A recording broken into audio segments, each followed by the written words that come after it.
एक 22 साल की लड़की, चाइनीज ओरिजिन, नर्म चेहरा, थकी हुई आंखें और कॉरपोरेट लाइफ से परेशान, रात को ऑफिस से घर लौट रही थी। दिसंबर की ठंड और शहर की खामोशी बिल्कुल उसकी अंदरूनी तन्हाई जैसी लग रही थी।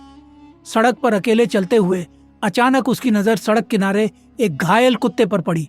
वो वहीं पड़ा था, खून से लथपथ, एक टांग से जख्मी, लेकिन आंखों में एक अजीब सी चमक थी, जैसे वो किसी को तलाश रहा हो, किसी अपने को। लड़की रुक गई। वो झुकी और उसे अपनी बाहों में उठा लिया, उसे घर ले आई।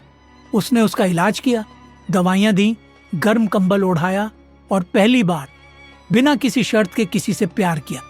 कुछ दिनों में वो डॉग ठीक हो गया, लेकिन गया नहीं। अब वो उस लड़की की जिंदगी का हिस्सा बन गया। एक गार्ड, एक दोस्त और एक साया। और फिर एक दिन एक कार एक्सीडेंट हो गया।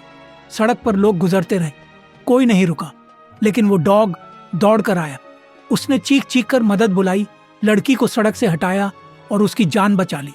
हॉस्पिटल में कुछ दिन बाद डॉक्टर ने उसे बताया वो प्रेग्नेंट है।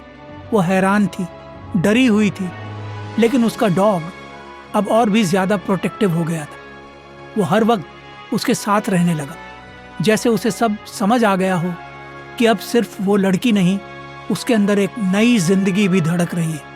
लड़की अब समझ चुकी थी, प्यार सिर्फ इंसानों से नहीं होता। जब सब साथ छोड़ देते हैं, एक जानवर साथ निभाता है। जब आप टूटते हो, वो आपको संभालता है, और जब दुनिया अंधेरी लगती है तो उसकी आंखों का नूर रोशनी बन जाता है। वो सिर्फ एक डॉग नहीं था, वो उसका रक्षक था, उसका सच्चा साथी और सबसे प्यारा रिश्ता।